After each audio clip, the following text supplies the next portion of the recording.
we've been very lucky. We've had fantastic care over the years from our dentists, and particularly Fiona Davidson, who I first met and brought into the SRU setup.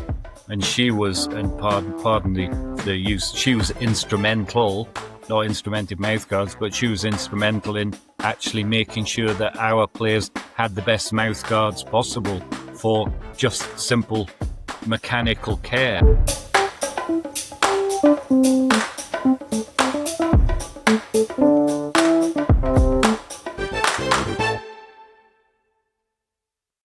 Welcome back to Sports Dentistry Podcast. I made it home, Mumar. I made it home from Lithuania. It was touch and go. It was touch and go a little bit in day two, but I made it home, and it was an absolutely fantastic conference and a great city to visit as well.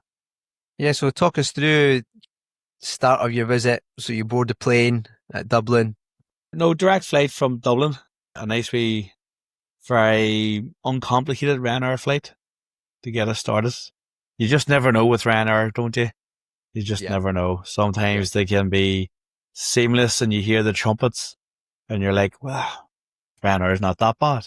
No, and then you fly with them again and you're like, a completely different experience. So yeah, finished up the clinic on Thursday, headed to the airport, nice wee 3-hour flight out to Vilnius. And Vilnius, actually very surprised, a great city.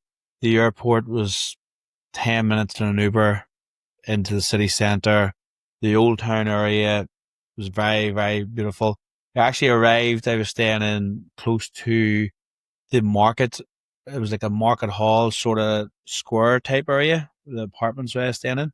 And they have one of these portals. Do you know, have you seen the portals where there's like a live feed of another city? I've heard of that before. They had one between Dublin and New York. Is that right? I'm pretty sure. Yeah, so they had one from Dublin to New York, and then it seems to have expanded, because when I was walking from Uber to the apartments, the portal had Dublin in it. And I was like, oh, I've just come from there. I could have just walked through the portal. It would have been a whole lot easier. Whole lot easier, yeah. A whole lot easier. So yeah, so great city, and great catch up with a lot of the European-based sports dentists. The first day was great to meet everybody again, and it's got me really excited now for Dusseldorf. I think everybody's pretty excited now for Dusseldorf, and that's probably the next time that sort of group will all be together. So, yep, great weekend. Hats off to Ruta. We had her on the podcast, and she spoke about, you could see the passion she had about trying to get sports dentistry up and running in Lithuania, and she put on an absolute fantastic job. They had it. The conference itself was based out in the university, and I think it was in the dental sort of educational building, and it was a brand new building. So the building and all those facilities were great. There was a lack of coffee. Facilities was the only thing. Now, which is always needed at a conference. No, you need coffee, and you need good coffee as well. Yeah. So that was the only negative was the lack of coffee. So apart from that, it was a great conference, and it's put us in the mood for the next few that are coming up. We've got Washington in a couple of weeks, and then we have our own one in September. And then that leads us to the end of the year to Dusseldorf, which I think is going to be an absolutely fantastic few days. So you would say the first Baltic Sports Dentistry Conference was a success? Yes, major success. Congratulations to Ruta and all the team that put it together, and for everybody that helped to make it a success. She did a fantastic job. Yeah, I've got to say I was quite envious. You guys were out there. It looked like good fun, a lot of good people together, good networking. And it was interesting to see some of the slides and some of the presentations. You'd messaged me about the big emphasis on the salivary biomarkers and the salivary inflammation, and also lecture by Raj and the TENS machine. Can you just talk us through a bit about that as well? Yeah, it was good. That was one of the reasons I wanted to go out, was to see the SDI matrix option of surface AMGs and TENS. So it's an area that I've done quite a bit in since I was exposed to it back in 2009 when I worked out in Brisbane in Australia for a dentist that was doing it there. And since I came back to the UK, then I've been flying out to America to do a curriculum where there was a lot of physiological based dentistry stuff where we're using surface EMGs and TENS. But the problem with it, and one of the reasons probably it's not done a lot, is the cost of the equipment, and then the amount of education that needs to go in to actually get using the equipment and understanding the equipment. So it's really good to see companies like SDI Matrix, who are probably one of the newer companies on the field. So it's good to see that. So they have a setup where the EMGs and the TENS are all in the one unit, which is good, and a really flexible one, because the setup I have is the Mechatronics one, the K7 and the J5 TENS unit. There's quite a lot of leads and stuff with it, and if you're getting the patient or the athlete to get up and move about, it's a little bit more tricky. Where this one's very nicely designed, where it has like a collar that goes around the patient or the athlete's neck that has all the leads linked into it, and then everything connected up to the laptop and Bluetooth. So it was good to see that. We had the workshop on day one, and the workshop was meant to finish at 8 p.m. But at 8 p.m. we were still getting it. We're still in the middle of it, and Ruda had to get everybody to move outside because they had to vacate the building at 8 p.m. So we finished the workshop. We finished the last 45 minutes of the workshop outside the building. So all the laptops and all the equipment was brought outside, and there was bites being recorded. There was like 4 of us hooked up to the TENS and EMGs, and the bites were being recorded outside the building because we had to get out at 8 p.m. So that was a good experience, but also showed you the flexibility of the equipment to be able to. You're in the middle of getting your TENS, and you're able to move the athlete or the patient and move them to a different area and still be able to record it. So yeah, it's an interesting area. It's an area of interest for me, and yeah, it was really good to see. When you first see it and you see all the wires and on people and stuff, like, it does take a wee while to get your head wrapped around about what's actually going on, what sort of benefits there is to it. But yeah, it's a good area, and it was a good workshop. Yeah, so it sounds like a watch this space. Yeah, definitely. Yeah, definitely. It's something. It's where this maybe as someone that we can get on as a podcast sometime is Anil Makar, who was the founder of the Pure Power Mouthguard back in about 2008, 2009, which was my first exposure to performance mouthguards. And at the time when I started to get into it, I was thinking this is going to really just kick off, because I had seen so many benefits whenever I was fitting athletes with this type of philosophy. But it's just I think the thing that holds us back is, one, the knowledge of what to do, but mainly the cost of the equipment to actually get started in this type of dentistry. Some of the equipment's 20 to 30,000 to get set up, and it's very hard to justify that course or that cost, unless it's equipment that you're going to use regularly for other areas of dentistry in the clinic. So, but I think it's definitely, as technology gets better, as equipment gets cheaper, it may be something that will take off and be a bit more widespread.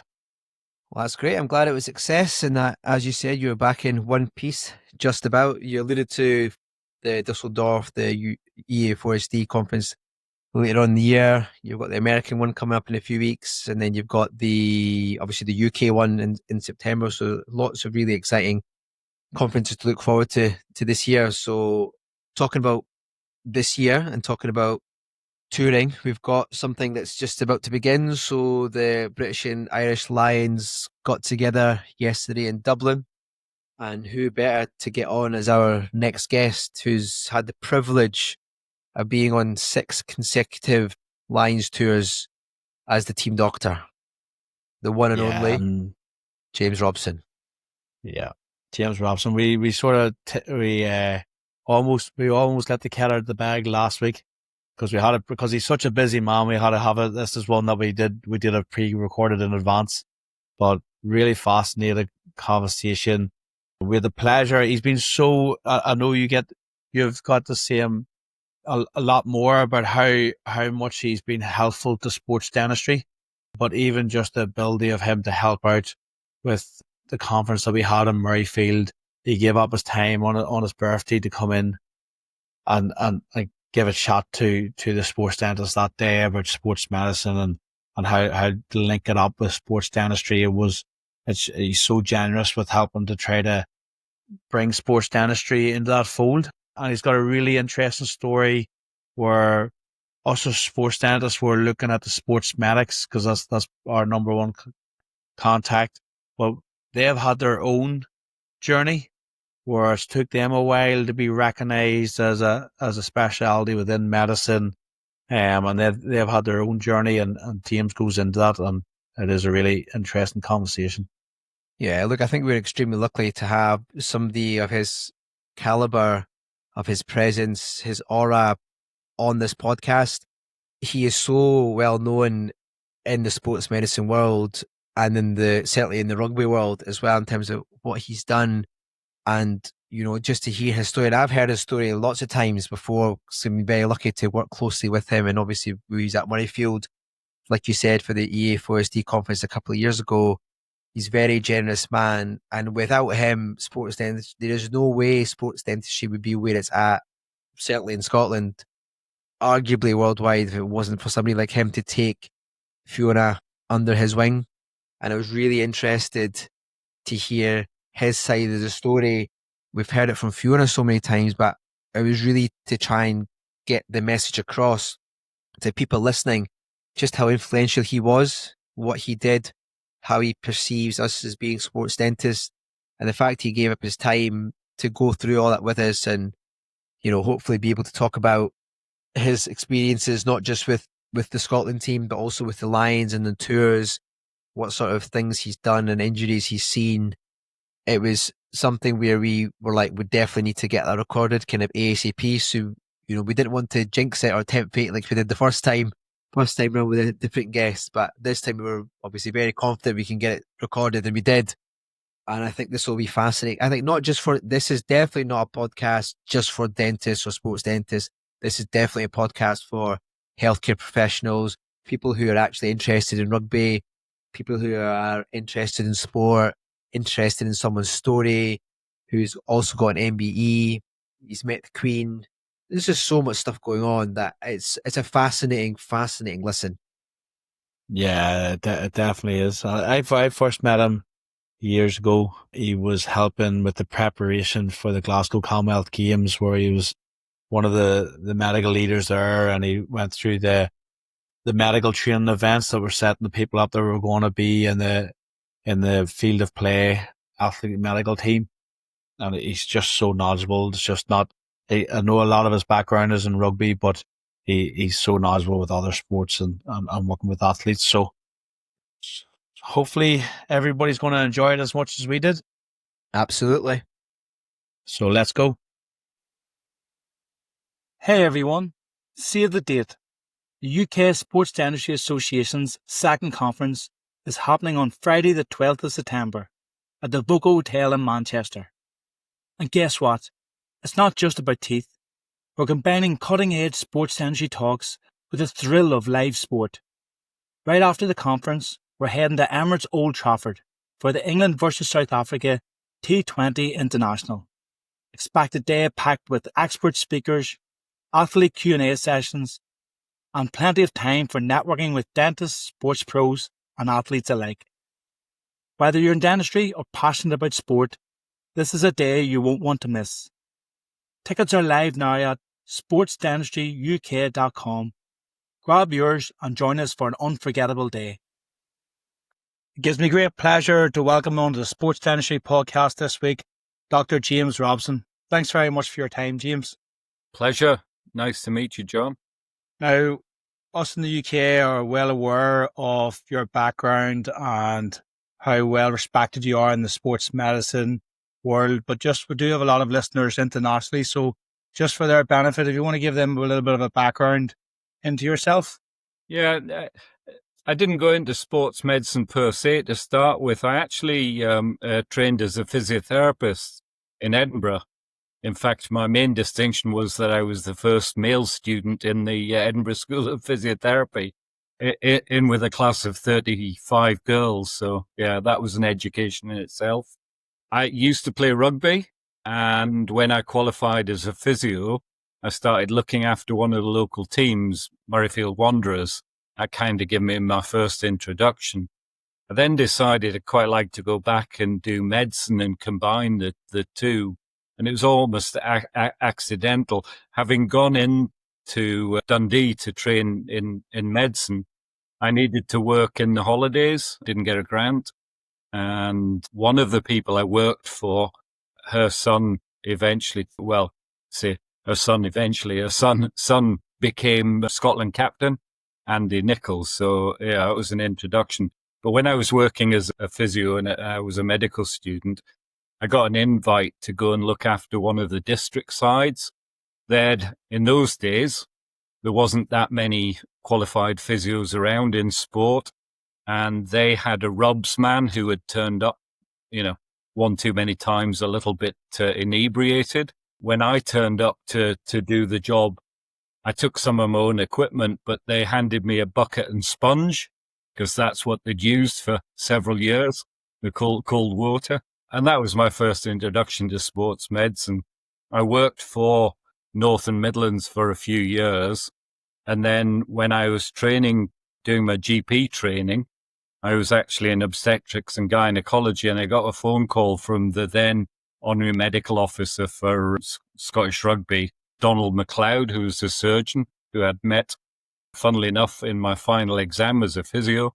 And he asked me if I'd be available to go to Canada and the States, because in those days, again, it was an amateur sport, and the background staff, the backup staff were amateur.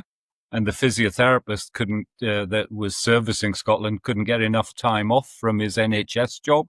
So I was very lucky I got to go on tour then. When I came back off tour, he'd been poached by Glasgow Rangers as their first kind of professional physio. And therefore there was an opportunity in the autumn to be looking after Scotland for the World Cup. And then after that, it was, just as we've seen. Yeah, it's a great story, and I suppose for people that maybe are quite new into it, they almost think that everything's been really well established for a while. But you've given insight there into the beginning of maybe a lot of sports medicine before it was maybe even known as sports medicine. How is that very sort of much? It was, pitchside care was a bucket and sponge. If you went down, you ran on with the cold water, and cold water often turned out to be worse than the injury, and so. Yeah, miraculously, the player would get up and carry on rather than be subjected to more cold water. And how have you seen that develop then over the years? Was it very much one physiotherapist type support staff initially? Yeah, and I think how's that developed to now? Yeah, physios have been instrumental. Physiotherapists are used to working with musculoskeletal systems. They're used to being taken a very hands-on, a very tactile approach, and that's been the mainstay of sports medicine over the years. Doctors have been integrated into that, sports dentists now integrated into that, pharmacy, nutrition, a whole paraphernalia of backroom staff. I would say the biggest change has been the educational aspect of sports medicine, vis-a-vis, in particular in collision sport, but certainly in other sports. The pitchside care that we offer for our teams, and that can range from simple first aid right through to what we see at internationals, where we have a team of experts on standby to help the team doctor with anything that he needs or she needs. You talked about when you got the first call up to go with Scotland away overseas, and then you came back. What year was that then that you got introduced into Scottish rugby? Yeah, so 1991, I did my first tour, and then I did my first World Cup, and then I've been, in various guises. Although I was qualified as a doctor, I actually went as physiotherapist with Scotland. I went with an orthopedic surgeon as my medical officer, a guy called Jimmy Hay, who's a wonderful chap.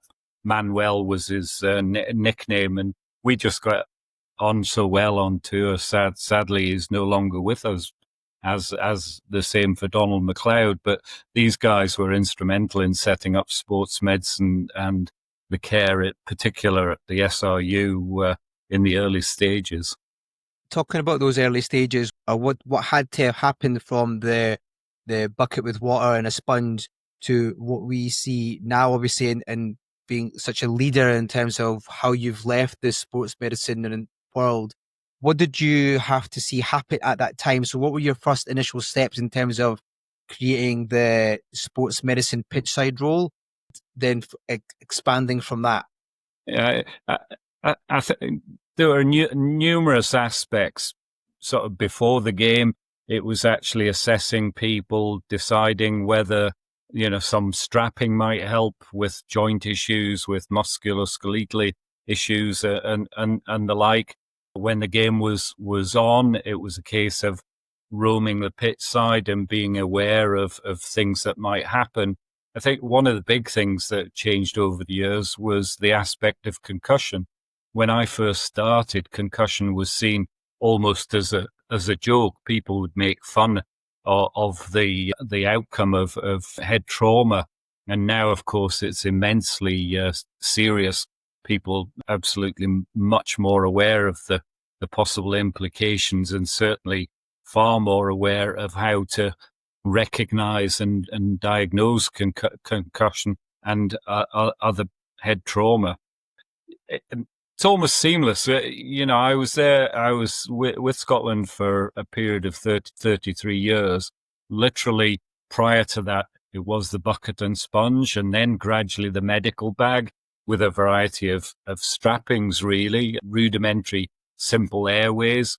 And then as things evolved and the care became much more medicalized, it was the fact that you needed backup, in particular international for a rugby team. Our backup can consist of sports dentistry, radiology, orthopedics, emergency care, be it an anaesthetist or an emergency room doctor, as well as the team doctor and the team physiotherapist servicing each team. I'd be interested to hear if there was any particular time period or event that led to this more awareness of concussion. Seems it's varies, particularly in rugby now. Everybody's very aware of concussion with the use of the instrumented mouth guards and things like that. Was there a particular time over the years, or was that just a gradual thing where people started to become more aware of it?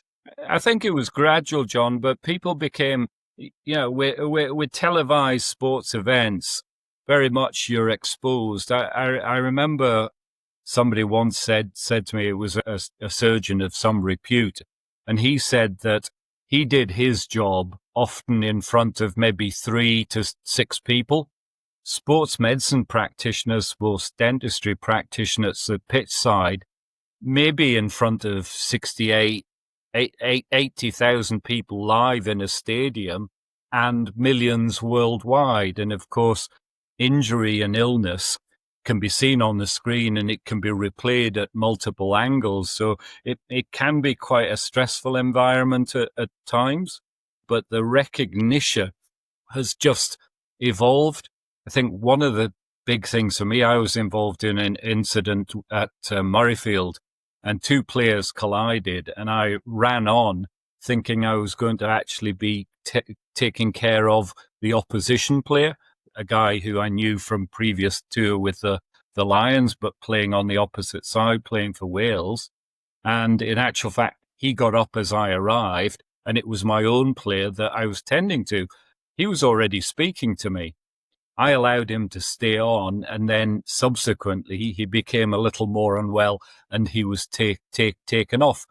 That incident was played in glorious Technicolor from several angles to the home viewers, who must have been screaming at the telly saying, why is that guy not off? Because after the match, when you have a look at the video, you can see that the player that I was tending to was probably unconscious for 2 or 3 seconds. By the time I get from pitch side to him, 2 or 3 seconds has elapsed and he's already wakening up. And this highlights one of the issues that we have with the recognition. So now we have people watching from pitch side, we have people watching on video, we have people inside simply watching the broadcast in order for us to try and recognize concussion as it happens, because there's a myriad of symptoms. Sometimes it's obvious, you arrive and the patient is unconscious, but that only happens in about 10% of cases. It's sometimes a change in character. People might swear at you where they otherwise might not. They may not recognize you. They may be nauseated or feel nauseated. They may actually vomit on the pitch. So all of these things we've evolved into care and recognition packages, and the education, I think, has gone way, way above what I was ever greeted with when I first started. Did you think the introduction of the head injury assessment was a great advantage for you guys? Oh, massively so. The ability to take somebody off and in real terms just examine them a little bit more has been a massive sea change certainly in rugby. And we're seeing it start to evolve into other sports now. But, simply the education, the ability, what it is about concussion, what are the signs and symptoms about concussion, that was the big sea change, followed by head injury assessment. So we can now take players off for a sustained period of time. It's not 100% foolproof, but the authorities, particularly World Rugby, the SRU, the other unions, work hard all the time to make advances. And one of the advances we're seeing was the introduction of the instrumented mouthguard. We've been very lucky. We've had fantastic care over the years from our dentists, and particularly Fiona Davidson, who I first met and brought into the SRU setup. And she was, and pardon the use, she was instrumental, not instrumented mouthguards, but she was instrumental in actually making sure that our players had the best mouthguards possible for just simple mechanical care.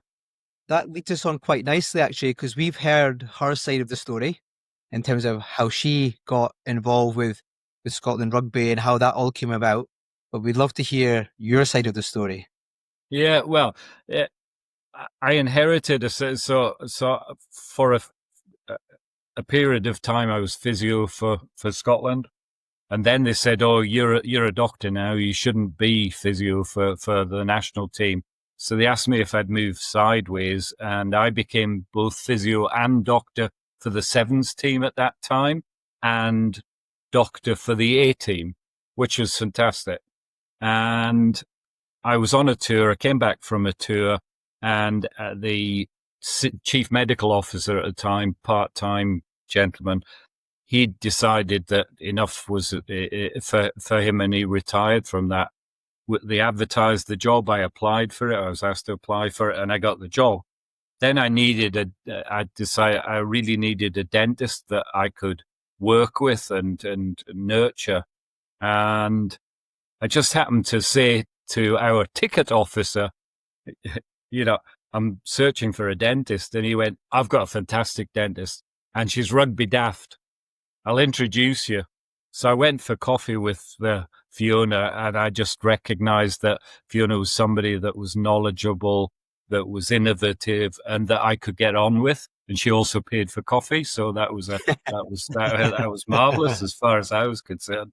And that's how it started. I asked Fiona if she could help, and over the years she's been fantastic, both from acute care. We've had players lose teeth, get oral injuries, and she's always been at the end of the phone, and she's always been available to look. And then we've got yourself, Umir, and we've got Azzy, and we've got David. We've got a lovely bunch. The beauty of working in Scotland, and particularly in sports medicine in Scotland is a very small community, and we all know each other, and we tend to have like-minded aspirations, and we tend to complement each other. And I think that's something that comes through, time and time again. When I was saying to Fiona, when we look in at the Scottish setup, we find them, especially from a sports dentistry perspective, to be streets ahead of of a lot of other setups. How have you seen that sports dentistry support that you've been receiving develop from Fiona's first introduction? Well, so, initially it's just all about how can we best care for the players when we're going on tour, and in particularly in World Cups. She would come in, she'd actually see everybody, she'd make recommendations. If they didn't have their own dentist, she'd effect care so that you would go off to New Zealand, you go off to Australia, you go off to World Cup, knowing that at least you guys were starting from a good baseline. The last thing you need is for on the eve of a test match for somebody to go down with something orally, some problem with their teeth that might have been prevented. So preventative care was a big thing for me. Giving advice to players, particularly, the early advent of sports drinks tended to be very sugary. The guys would consume vast amounts of them, and they'd have issues with that. Their use of rudimentary boil in the bag mouth guards rather than custom made mouth guards, and the actual, just the nitty gritty of the care of those mouth guards, making sure that they're clean, etc. So, it's amazing what players will put up with. Take the mouth guard out, they just put it in their bag, it'll get grit in it, just not washing it properly. And again, she just had the personality that we needed. She could carry the players along. She'd never force things down. She would always just make suggestions, but she'd return to that suggestion and just, by a process, chivying the boys to come along for the regular checks. If they didn't come along, you knew you would see them at a game, and she'd say, "Hey, remember, you ain't been for a check yet." So it just, evolved like that. It's great. And then, of course, having to change when the global authority decided that instrumented mouthguards were the way forward, they were going to be providing that instrumentation stuff. And that, necessitated a slight pivot from Fiona and from Umir, etc. But they stepped in. They were able to come in and scan and work with the other companies and make sure that we had well-fitted mouthguards so the boys could tolerate these. They'd got used to having the best mouthguards, the best of care, the modifications, when they needed it. If they lost the mouthguard, even if we were abroad, we would find that Fiona Umir would supply us. They'd find some way of returning a new mouthguard to the players. I said that was the point I was going to make, John, was that we've talked about it at length ourselves and from other colleagues who work with the Welsh rugby and English rugby, and they look from the outside and they see Scottish rugby and what we are allowed to do. And I think a lot of that is down to the partnership that you had with Fiona and how you valued her pitchside role. And I think integrating her into your team then paved the way for people like Dave, myself, and Azzy, and we are grateful. And Fiona obviously talks very highly of you and for you having the vision to have a sports dentist come on board to your team, because it's extra pair of eyes, it's extra pair of hands, and also getting us onto the scrum caps, so the advanced pre-hospital care course, which I believe if you want to do any sort of pitch side role as a sports dentist, that is an absolute must, because yes, we get out of our comfort zone and it's stuff that we don't deal with on a daily basis. But then at least you as a sports medic will know that we've done that training, so you can rely on us if needed, God forbid, to come into a situation where you need an extra pair of hands and eyes. And you talk about concussion and you talk about the signs and symptoms, because being there match day, you've obviously got Hawkeye in the back, you've got the pitch side screens, but it's just having that extra pair of eyes and ears just to say, look, maybe blue 6, something's not quite right, or red 3. It's just that extra pair of eyes. Yes, we don't tread on toes, but I believe that partnership that you and Fiona created has paved the way for not just us in Scotland, but the UK, but worldwide, because many, many people in sports dentistry in the world know Fiona. They know the name Fiona Davidson because of what she's done. But that comes down to your forward thinking at that time to incorporate it into your team. You mentioned scrum caps, so Scottish Rugby Union Medical Cardiac Pitchside Skills. it really does take any medic out of their comfort zone. It's kind of like doing a paramedic course to cope with car crashes, in effect. And I was determined that we have no passengers. Everybody has to justify why they're there at pit side, and that's why we asked you as dentists to come along and get out of your comfort zone and actually help, because you can never have too many pairs of hands. We hope that a game will go incident free. As a team doctor, I hope that all I'll do is stretch my legs running up and down, keeping an eye on the players, and nothing will happen. But occasionally lightning strikes not once, but twice, perhaps thrice. And that's when you need everybody on board, and you need to be able to work with that team. I mean, I was very fortunate and unfortunate. We had an incident where one of our wingers broke his neck down in Wales, and there you're at pit side with your physiotherapist. So it was myself and the physio, we're the first responders. But then we needed the team from Wales to come on, and because they'd done their course and we'd done our course, the care was seamless. We knew what each other needed. We knew what each other would do. And that affected a young man having a catastrophic neck injury, getting from pit side to the care he needed in hospital, and ultimately then going on to greater things without any disability. And it's that care. It's being able to rely on your team and rely on your team members. And the fact that the dentists in our team have been good enough to actually undertake that education and continue. You've been on the course several times now. It's the fact that everybody wishes to be part of the team that's, has been so good in Scotland. You spoke there of a few incidents that you've maybe worked on over the years. Is there any that stick out in your head, particularly from all your experience?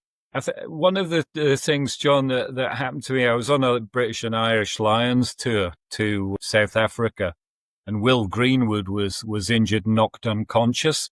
And that was the first time that I've truly been scared. It was the first time I had to attend to somebody that was knocked unconscious and remained unconscious for a period of time. And in those days, we didn't have the team backup. So I was in a foreign land, and I was waiting for somebody to perhaps step in and take over the airway management of that player, only to find that actually nobody was stepping in, and that it was me.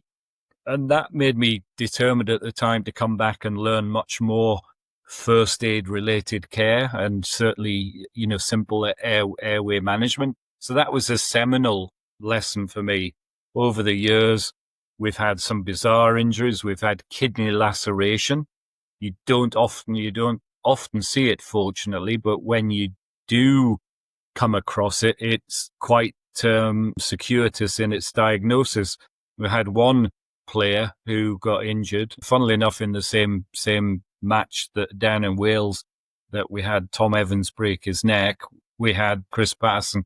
I can speak about it because it was public knowledge. He injured his kidney in the first 2 or 3 minutes, and he played on for 30 minutes. I think that's something that we have to be aware of when we're dealing with sportsmen and women. They don't react as we would do. I would not play on for 30 minutes at high intensity test match rugby with a lacerated kidney because I'm not fit. I think if I sustained a lacerated kidney, my pulse rate would go shooting up, my blood pressure would drop, I'd have a massive problem with the pain that I had. These sportsmen and women tolerate the most incredible amount of trauma before they actually might show it. And so, one of the things to know is to have a high index of suspicion.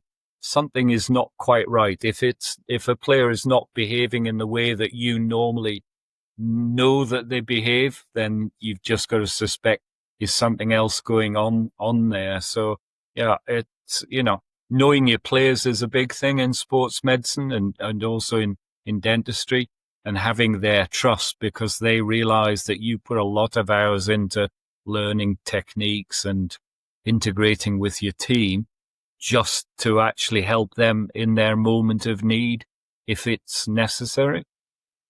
You spoke about there just as well having that initial lack of support when you're away from home. Do you find that there's different strategies you use for home matches compared to away matches with trying to set up similar care?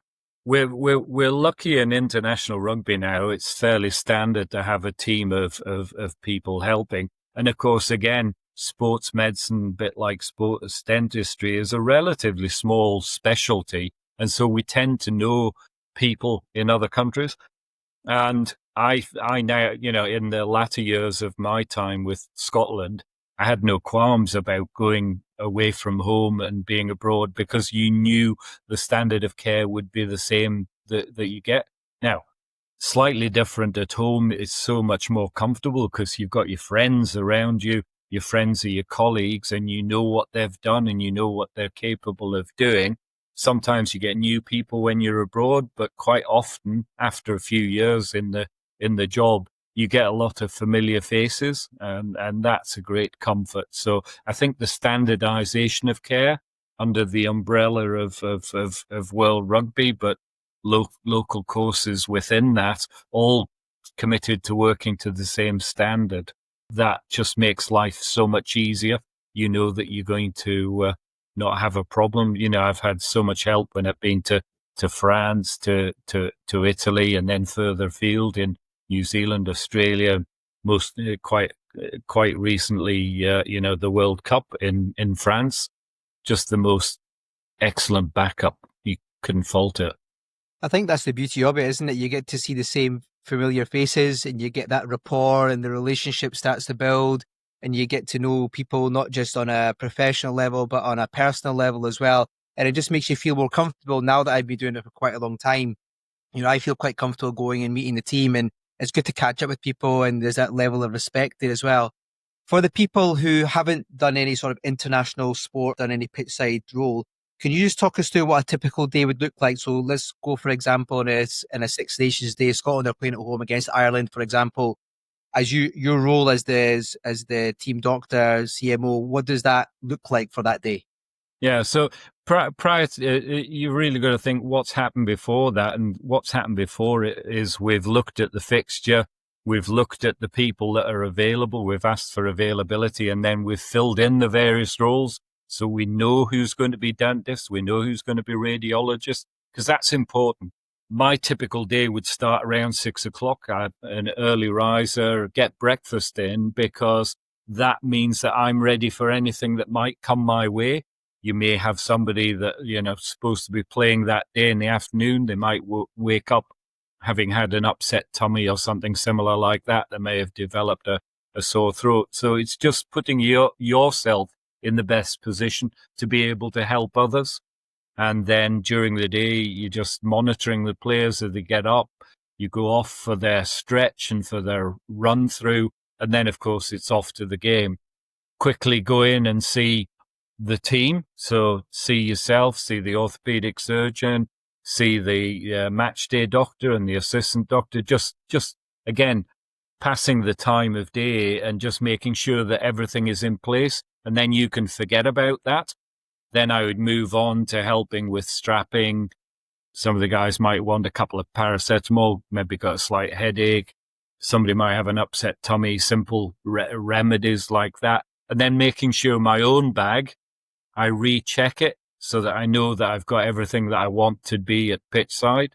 And then, of course, it's game time, and the thrill of being at the back of the team, going out from the tunnel and then kick off. And then it's just the best thing in the world as far as I'm concerned. I still miss it, and talking about it just, makes me miss it even more.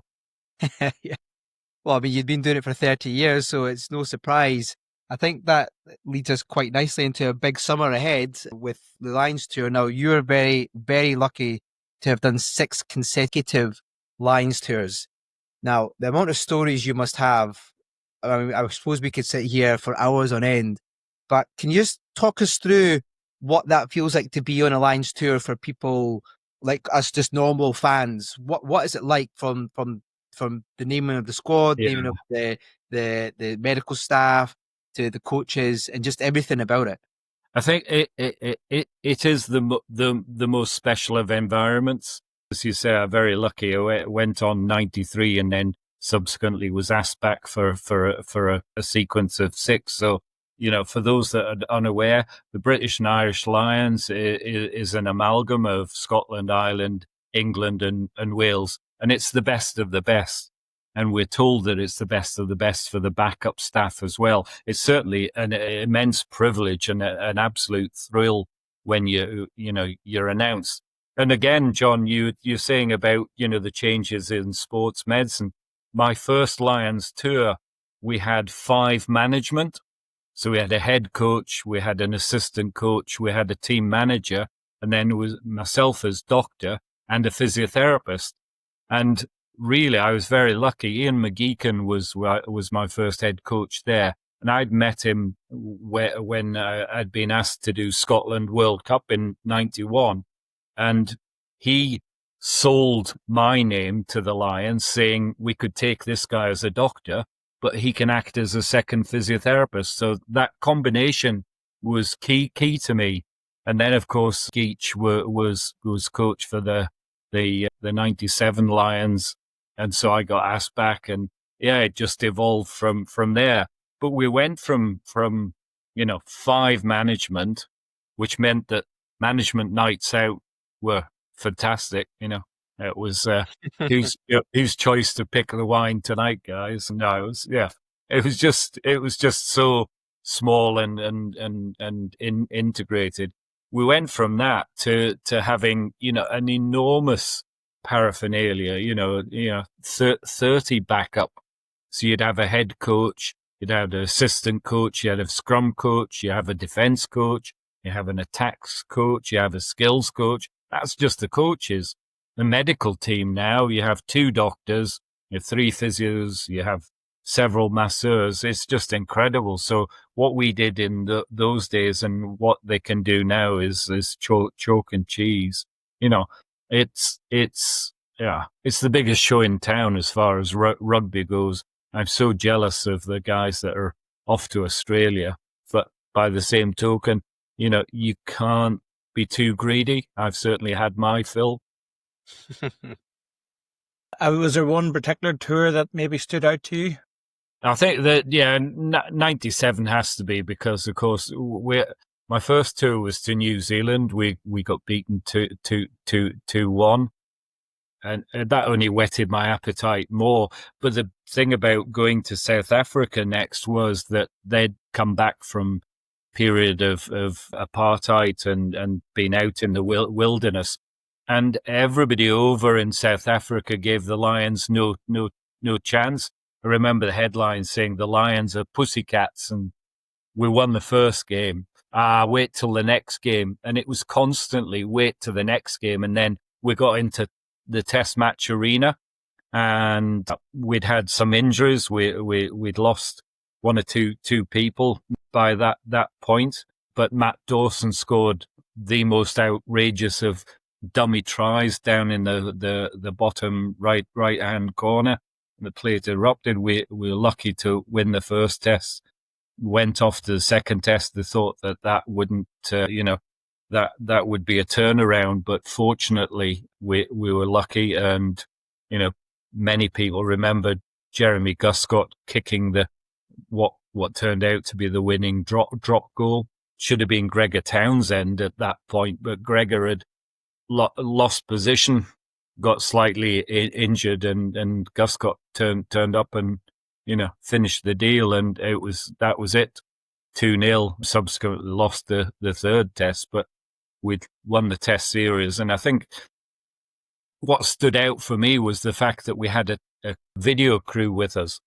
It was a guy who had brought all his money out of his pension. He was taking a punt on coming out to South Africa and making a background video.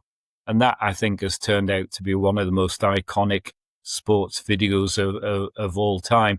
And that video team, it was father, sons and a friend, and they were just able to integrate into the team, become seamless. They just became part of our tour party, and that just meant that the fly on the wall kind of video stuff was very much real and not manufactured.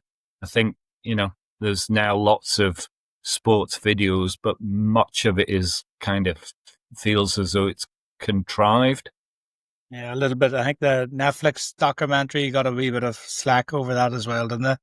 That it wasn't maybe just as open as it should have been.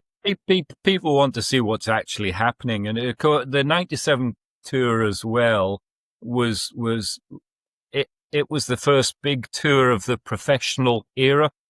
Professional rugby had just evolved over the previous 2 years.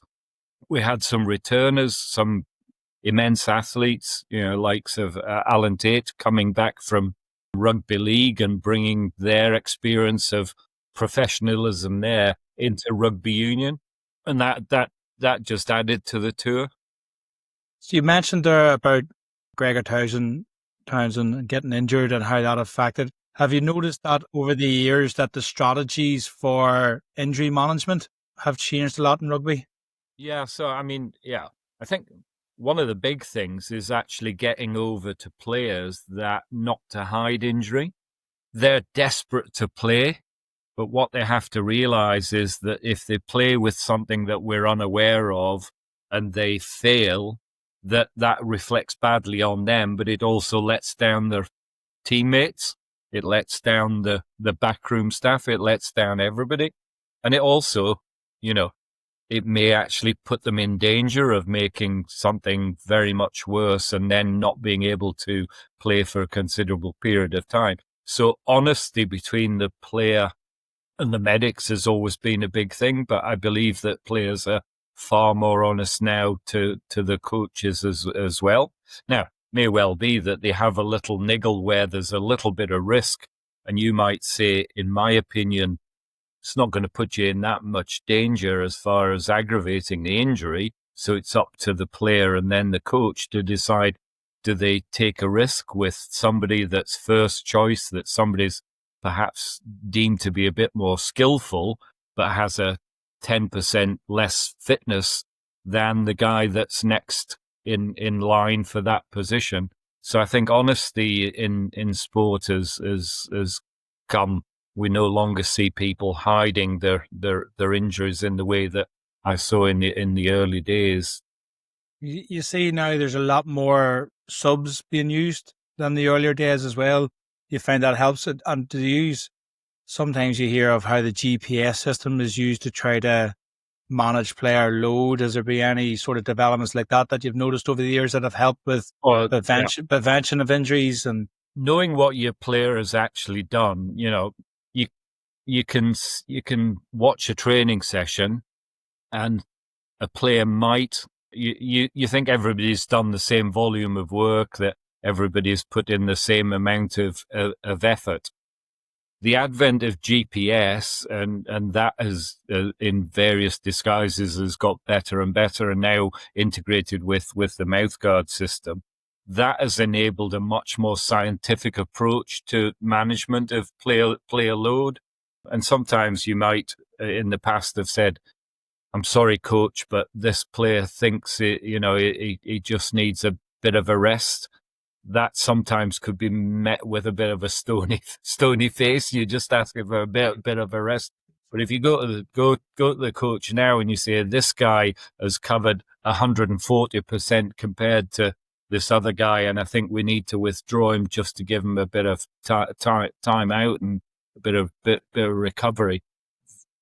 Having that data is key. There's no then, you're taking out that sort of emotional part, you're taking out the guesswork, you're actually providing something that the coach can see, and that helps to back up what the player's feeling. Yeah, and I know that athletes, they want to play and they want to train all the time. Sometimes they need to be told you shouldn't or you can't, because as you know, when they get injured pitch side, the first thing they want to do is get back on. They want to try and keep going, and that's just the inner drive for them. So we talked about GPS we've talked about instrument and mouth guards as being some major game changes in the world of professional sport, and particularly rugby. Or what else do you think could be introduced that can take not just rugby, but any other sort of athletic performance to the next level? Is there anything else that you think that you could see get introduced in time to come? Yeah, I think one of the areas that I'm most interested in is sleep. Now, that may seem a little bizarre to your listeners, but over the years, I've been a great believer in the restorative power of sleep. And of course, there's a lot of science has been applied to that area, but I think a lot more could be. I just think that the ability, if you put the body in the right kind of frame of mind, as it were, overnight, I think that regenerative, restorative, mystical magic that happens overnight, I just think that is something that we're not quite capitalizing on yet. You know, we've often asked in questionnaires in the morning, how did you sleep? And it's very subjective. I think we need to bring some objective markers to sleep, and we need to make sure that people are, you know, performing to their best. The field of sleep hygiene, for instance, you know, many people be aware of, you know, the advice not to have screen time a couple of hours before you go to bed. You know, players, they need some form of wind down. They'll often watch a film, or they'll flick through their social media, or they'll start gaming. And of course, they can game into the small hours and suddenly realize that, gosh, you know, I've got to be up and performing in 3 or 4 hours' time. So it's, again, information's key to players, but information for practitioners like ourselves, we need more information on sleep, and I think that's the next big area. And have you found a rise in the likes of the wearable devices that people are using now, the likes of the Whoop and things like that? Has that integrated itself into professional sport? Or again, John, you've got to be a little bit careful, because, of course, people are out to make some money from these companies, and it's sometimes very difficult to separate the hype from the science. So I think there's, you know, I would never dismiss anything as it came along, but simple things like the ability to count your steps, you know, to be aware of how much effort you're putting into, you know, off the field activity is a godsend. Some of these, the ring technology, the wristband technology, it's all evolving. So I would say that, yeah, you can benefit from these things, but some of it needs to be kind of taken with a pinch of salt. So, you know, again, I think it's an area that's developing. It'll continue to develop. It's nice to be able to have things that tell you certain, you know, but I've had players that say, look, my rings told me I've had a great night. And to be honest, I've seen the clock every hour. Technology is just developing at such a fast rate. It's really, really hard to stay on top of it sometimes. And I think, like you said, if the companies are wanting to try and monetize using athletes, then you have to be a bit skeptical sometimes too. I know there's this big other podcast out there, Stephen Bartley, who's the Diary of the CEO, and he has all these big companies come on, and Whoop is one of the big ones that he sponsors or he's put money into. But when they have the brains behind the ideas and they explain it all, then it kind of makes sense, doesn't it? But like you said, you have to put all the bits into perspective, and it's all about the 1%ers. Where can an athlete improve? And it's the accumulation of the 1%ers that's going to allow them to perform better, to recover better, even more importantly, and to reduce the risk of having injury. Mm-hmm. Yeah, no, there are so many products that I wish I'd had money in. I'd have been, yeah, I wouldn't have been on this podcast just now, because I'd be sunning myself somewhere exotic. The same token, I've seen a lot of things come and go. You know, they come with a big fanfare, and then we've found that they actually didn't live up to the hype. So, you know, always be willing to look at something, And that's something that I would commend to any sports practitioner. Always have an open mind. Have a look at it carefully, try it out yourself, and then see whether you feel that it's actually living up to its hype. And if it does, then use it. Where's the future? What's the future of sports medicine? Where do you see it going? Has it got to a stage now where because it's just recently been recognised as a specialty of medicine, so that's obviously a big achievement for everybody like yourself that's been involved in it for so long. Where do you see the future of sports medicine? I think the future is in team integration, John. It's bringing in, I think in the early stages it was kind of, the team doctor is the leader. In many teams now, the team physiotherapist is the leader, and the doctor comes in as a kind of subcontractor. What I think is that we need more integration, and we're seeing that in certainty with colleges and with associations. We need to bring everybody under the same umbrella. We have a small umbrella in Scotland. We're a small country, and therefore we've got the dentists, we've got the orthopedic surgeons, we've got everybody integrated, and that works really well. So I'd like to see that internationally. We need to make sure that you bring in your sports nutritionist, your dietitian, your podiatrist, your dentist, your surgeons. You need to bring everybody in, and you need full and frank regular discussion and interchange of ideas. And, one of the big things I've learned over the years was post-match, if we needed the players scanned, I would go with them. And I'd love that interaction between myself and the radiologist, because he'd give me, or she'd give me first-hand knowledge and talk me through the scans. And that allowed me to understand the radiology, which meant that I could then explain to the player much better as to what the problem is. It meant that I could then take that result to the surgeon if I needed to, give them a phone and say, these are the results of our scan. What do you think we need to do? And then, of course, it just trundles on. So team integration, I think, is the big thing for sports medicine in the future. It's recognizing that we all have a part to play in that journey of care for the athlete. Yeah, I think you made a really valid point there, James, because as we deal with, teeth and blood and gums all day, every day. Now, if you were to put a sports medic or a physio site into a similar position where something's happened intraorally, would you rather not have somebody who's dealing with this stuff day in, day out on hand to be like, actually, can you deal with this and help? Because it takes that pressure off the medic and the physio as well, because it becomes out with their comfort zone, but then it becomes into our comfort zone. And then again, you can liaise and say, this is what you would do in this sort of situation, or this is what we've done. And it allows us to have that communication between the team members to help each other, to gain knowledge together. I think that's really important. That's what I see. And I see it from trying to integrate as part of the team, so I can learn off people like yourself or the physio, the nutritionist, because then that helps me in my daily practice as well. Yeah. We've got to remember a vast amount of the knowledge that we have and the skills that we develop is translatable. So it doesn't have to stay in the realm of pitchside care. It doesn't have to stay in the realm of pre-match care. It doesn't have to stay in the realm of rehabilitation.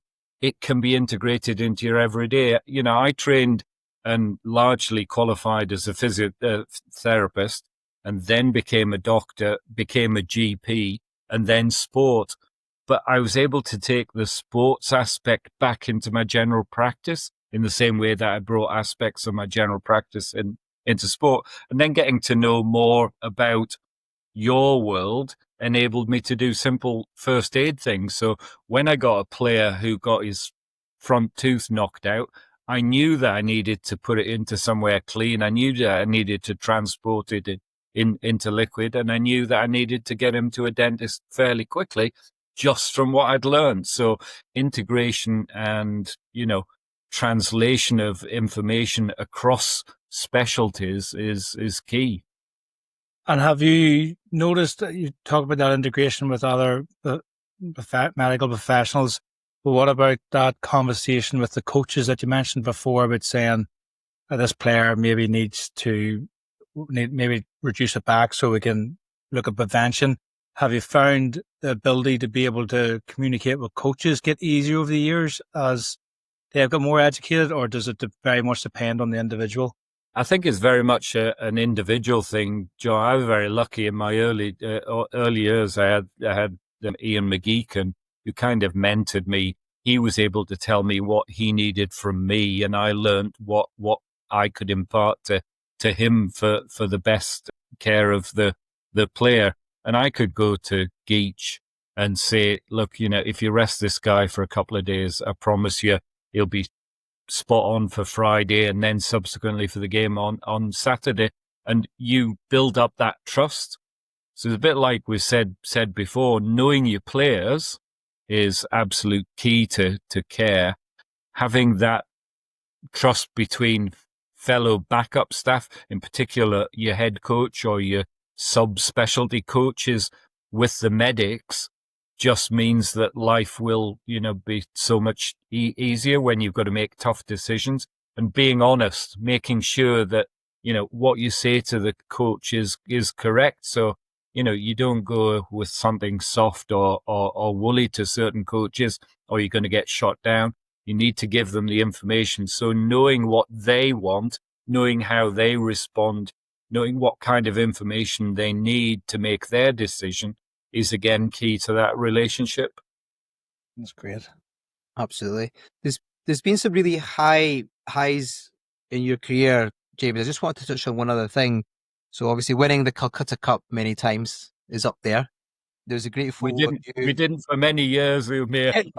No, I didn't. I only remember the recent past, so that's all I can remember. There's a great photo of you, held aloft by the players of the Calcutta Cup and everything that you've done for rugby, but you also have an MBE. Can you just talk us through how you found out about that and what that day was like for you as well? Oh, that was one of the proudest days of my life, but it really should have gone to my wife and my two daughters, because, we're very lucky. We get to do a job that thousands of people would like to do.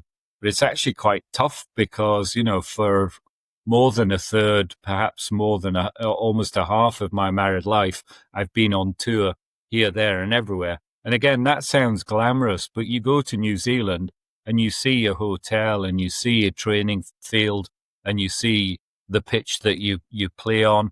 Then you might be unlucky and you visit a hospital, but you don't do the tourist stuff. So you go in retirement. I'm now revisiting places that I've been with rugby simply to see what the tourist part of that trap is. But yeah, you don't know that, the wonderful honor like an MBE is going to come your way. And I remember I was on my way home and I regularly traveled between Murrayfield and my home in Dundee. The phone went halfway up. My wife said, "Where are you? Are you going to be home soon?" And I said, "Just passing Kinross." "Why?" She said, "I just wondered, I get tea ready." And I came in and then she was smiling. And she used to smile at me quite a lot. She still does occasionally. And she motioned towards the mail that we'd got that day. And there was this brown envelope, with "On Her Majesty's Service." Opened it up and it was an invitation to ask if I'd accept an award of MBE. Absolutely delighted, but you're not allowed to say anything until it's published on the day before, And so it was the New Year's honours list. I was then very lucky to be invited to Holyrood to receive it. The week before, the Queen had been under the weather, and the thoughts were that she may not be there. And I remember standing in this anteroom with all the other expected recipients, and an equerry of some sort came in and announced that, yes, indeed, Her Majesty had recovered from her recent illness and that she would be carrying out the investiture. He left the room. Everybody looked at each other and went, and it was just that, wow, we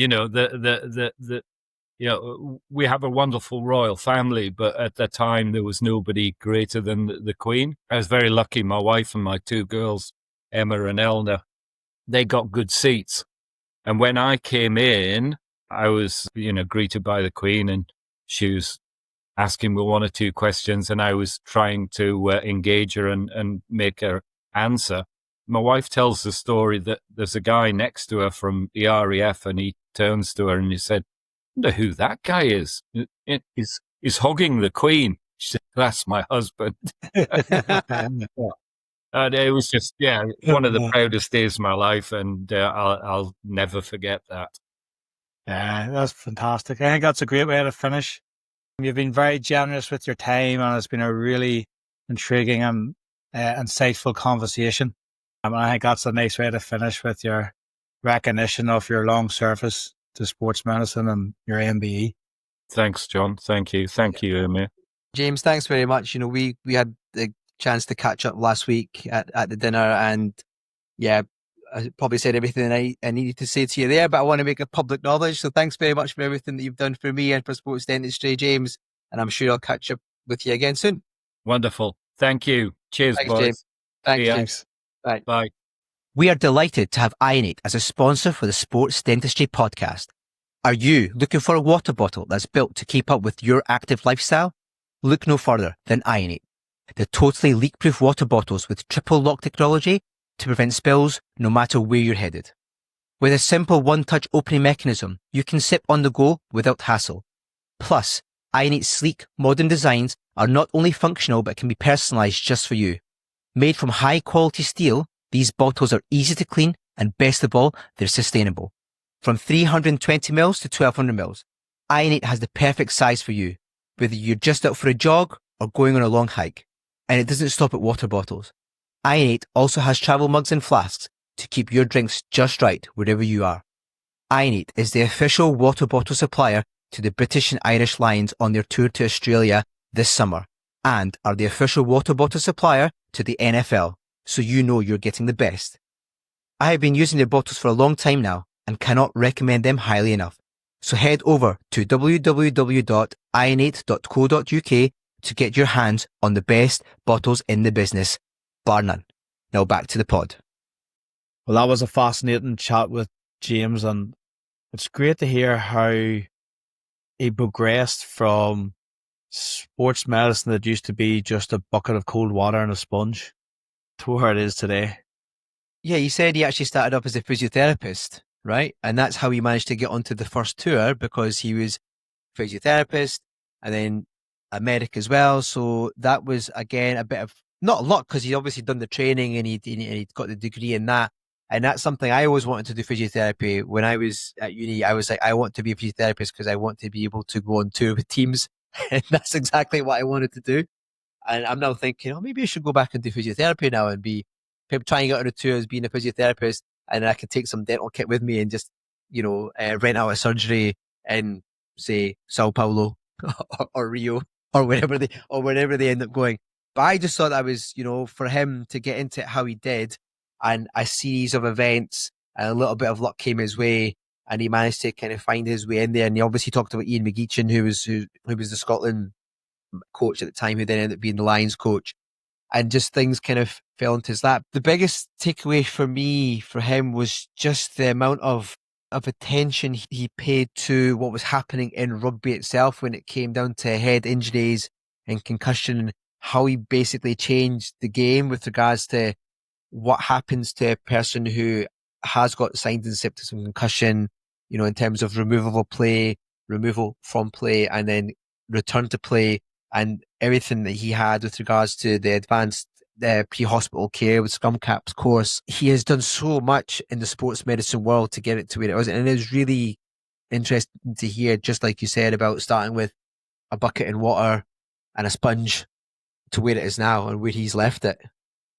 Yeah, and the humility, humble, being humble, humility, I'm not saying that right.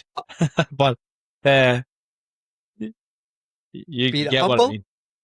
But being humble, yeah. But just to have just to have that, where he's able to accept that, I don't know enough here.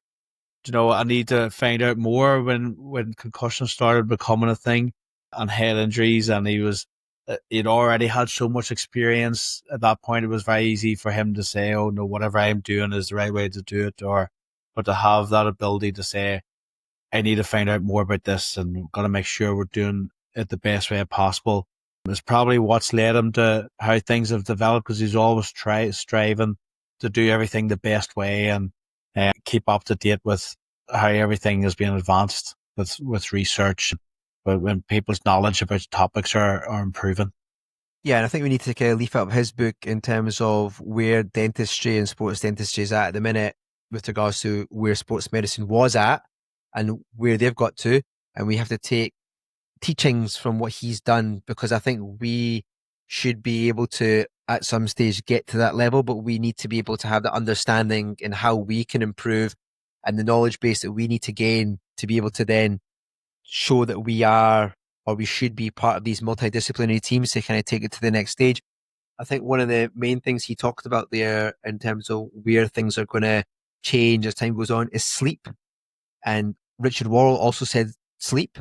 So it's, again, a trend in terms of athletes and about how they should improve, not just how long they sleep, but the quality of sleep. You know, does that then bring us into play with regards to snoring, sleep apnea, devices that could be used to help with quality of sleep? It kind of does open up some doors potentially. Yeah, definitely. Sleep and athletic performance is a massive topic, and the ability of ourselves to maybe use the likes of sleep appliances to help with the quality of sleep as well. Add something else in, like you spoke there previously about how James's background in physio, on top of him being a medic, was able to allow him to open some doors for him, because he had them multiple benefits that he could add to the team. And us from sports dentists, we spoke about it in the past, about the ability of being able to suture as well to help out our medical colleagues so they can focus on other things. And this is another area where we can look at working with our medical colleagues to see if providing like a sleep appliance, an MAD or something like that in conjunction with their studies into sleep in the athlete, would that be of benefit to it as well?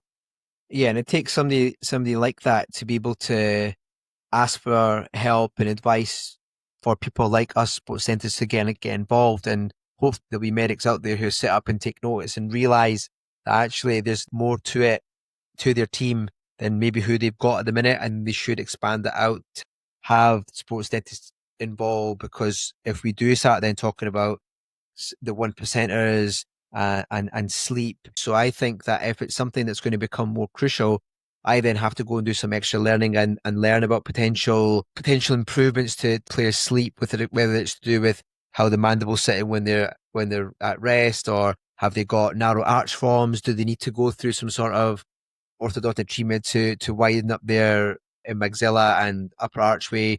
I don't know. I think it's somewhere that is maybe a little bit out with my expertise at the minute, but I think it's something we do need to look at, certainly if it becomes a bit more of a hot topic and it becomes a bit more evidence-based, that there is some clear evidence to show that quality of sleep is affected by airways and about narrow arch forms and all that sort of stuff.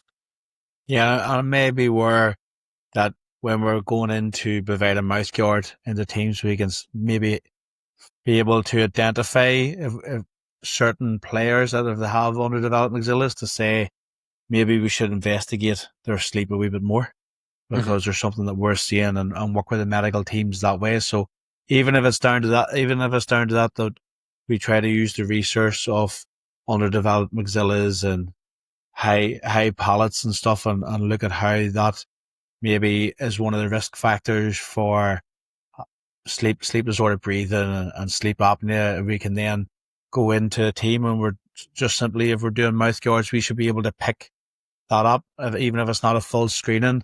And maybe that's an area where we start, and we say, look to our medical colleagues, we say these 3 or 4 players that we've did mouth guards on, there is some, just from looking at the development of their maxilla, maybe we should investigate their sleep a wee bit more.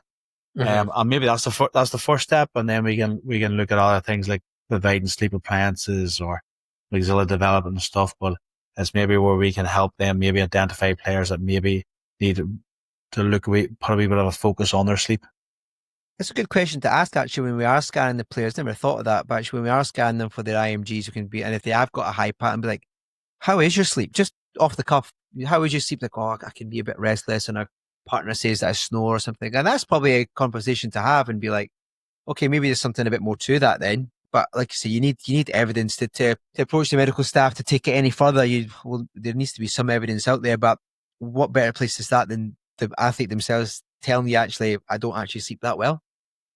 Yeah, it's a good place to start. It's definitely an area that, there's a lot more knowledge needed in it, and we don't really want to be going in. It's like these other areas that we don't want to go in and say, like, we can definitely help this athlete, and we definitely, like, we have identified that this athlete definitely has a sleep issue because we have seen that they have a high palate or whatever. But it's an area that we need to work with our medical colleagues and get that education, get that research, and see if this is something else that we can help with athlete care and developing that as well. So it's really interesting topic. So the likes of that and the TMJ stuff, that's two really good areas that have come up over the last two podcasts, and where us as sports dentists can get a wee bit more knowledge and give that extra help to our athlete colleagues that are providing the support to the athletes. Yeah, I definitely think it was good to kind of branch out with dentists or sports dentists and get into some other healthcare professionals, and there will be plenty more to come onto the podcast as time gets on. But it was hopefully James's podcast will be well received, because, like I say, the man is a true legend in every sense of the word. Just a really, really great guy, lovely gentleman, just comes across very well. The interesting thing is, actually, James hates the dentist. He hates going to the dentist, and he tells me that all the time. He's like, Uma, I hate going to the dentist, but I like you, and I like Fiona, and I like Azzy, and I like Dave. And I was like, yeah, but that didn't stop him. His fear or his ability to put that to the side and actually incorporate in takes a big person as well to be like, because if you fearful or anxious or nervous about going to a healthcare professional, but to then actually bring them into your team, it takes a big person to do that. Yeah, definitely. So he's been such a helping hand for sports dentistry in Scotland, and he's a leading example of what can be achieved when we work together as a team with our sports medics. Yeah, absolutely. So that was fantastic. So we'll maybe bring it back. We've had a few guests on that were non-dental related, and with James and Richard and Abital, who was focused quite a lot on her sporting career when she was on. We might take it back now and do a few more dental sports. We'll maybe look at getting some more sports dentists on, and we'll possibly maybe get somebody else on from our North American colleagues with their conference coming up. We've already had Brian on and Emilio, and we may get another one of them guys on to see how are they excited about their Washington conference and what's that going to entail. Yeah, I think so. I think it's good to kind of help continue to promote the conferences that are coming up, and obviously Americans are the next one on the hit list for you, John. So Washington, DC, I think after your antics in Lithuania and the fact that the AirTag had gone missing, I think we're going to have to maybe buy a pack of 6 and just going to have to stash them about so you can't find them all. Well, I think we'll be okay in Washington, because Vilnius was just like a nice wee short weekend, and you had to make the most of it. So Washington, I'm looking forward to Washington. We've got Emilio has set us up with the conference attendees the ability to go watch DC United play on the Saturday night. So that's going to be quite interesting. There's also, I think, the FIFA Club World Cup or some form of it is taking place there as well. There's maybe a match or two that week that we're there, maybe on the Wednesday or Thursday night. And then I've organised for the last night that I'm in Washington just to get me ready for coming home with Jimmy Carr's playing. So I'm going to go watch his comedy set. Oh, I see. Washington on the last night, yeah. So it's worked perfect. out quite nicely. So yeah, Jimmy Carr is also over there. So yeah, I'm looking forward to it. It's going to be a good trip. Plenty of sports dentistry being talked as well for the 3 days of the conference. So it should be good. So, and it's also good. Like what I enjoy as well is having a chat to the tradespeople. Yeah. I always find, obviously they're trying to sell you whatever it is that they're selling, but usually at these conferences, you see them maybe for the first time, or you come across something for the first time.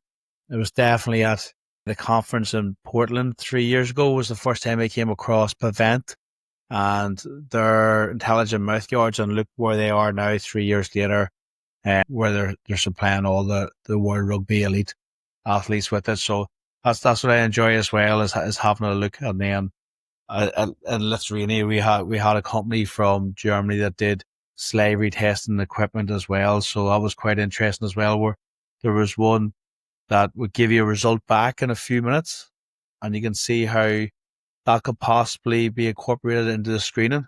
The only thing is the equipment's £5,000. So I don't, again, it comes the barrier of, unless we're going to use it in other aspects, as ideally, like we want to use all these things, but sometimes it's just, it just takes a bit of planning, and it's just not something that's very affordable in the space.